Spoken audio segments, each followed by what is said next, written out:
Kollywood star hero Dhanush Telugu ప్రేక్షకులకు సుపరిచితమైన పేరు.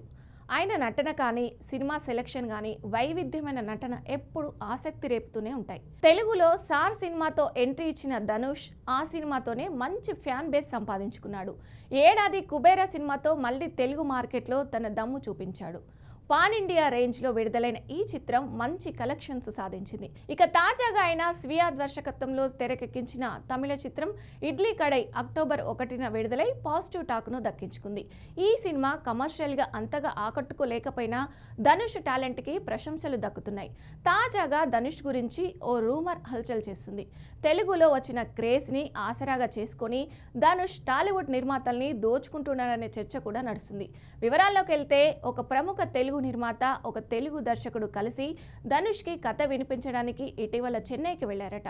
కథ ఆయనకు బాగా నచ్చిందని, కానీ రెమ్యునేషన్ 50 కోట్లు ఇవ్వాలని డిమాండ్ చేయడంతో వారు అవాక్కయ్యారంట. సాధారణంగా స్టార్ హీరోలు సినిమా హిట్ అయిన తర్వాత రెమ్యునేషన్ పెంచడం అనేది కొత్తేమీ కాదు. కానీ తమిళ్లో ఒక్క సినిమాకు సుమారు 35 కోట్లు తీసుకుంటున్న ధనుష్ తెలుగులో మాత్రం 50 కోట్లు డిమాండ్ చేయడం నిర్మాతలకు షాక్ ఇచ్చిందని ఇండస్ట్రీ వర్గాలు చెప్తున్నాయి.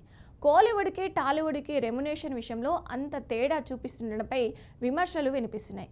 తెలుగు ప్రేక్షకులు ఏ భాష నటులనైనా ఆదరిస్తారు, కానీ దాన్ని అడ్డం పెట్టుకుని ఇష్టం వచ్చినట్లు దోచుకోవడం కరెక్ట్ కాదని నెటిజన్లు అభిప్రాయపడుతున్నారు. అయితే Dhanush image pan India level కాబట్టి ఆయన 50 కోట్లు అడగడంలో తప్పు లేదని కొందరు మద్దతు పలుకుతున్నారు. అయితే అసలు ఈ వార్త నిజమా కాదా అన్నది తెలియకపోయినా సోషల్ మీడియాలో మాత్రం వైరల్ అవుతుంది. ధనుష్ అటు హీరో ఇటు దర్శకుడిగా తన ప్రతిభను చాటుకుంటూ ఇండస్ట్రీలో దూసుకెళ్తున్నాడు. వరుస ప్రాజెక్టులతో తీరిక లేకుండా గడుపుతున్నాడు. కోలీవుడ్లో స్టార్ హీరోగా ఉన్న ఆయన తెలుగులోనూ మరిన్ని ప్రాజెక్టులు చేసి ఇక్కడ కూడా పాతుకుపోయేలా ప్లాన్ చేసుకున్నట్లు టాకు. అయితే 50 కోట్ల రెమ్యునేషన్ వార్త నిజమా కాదా అన్నది మాత్రం తెలియాల్సింది.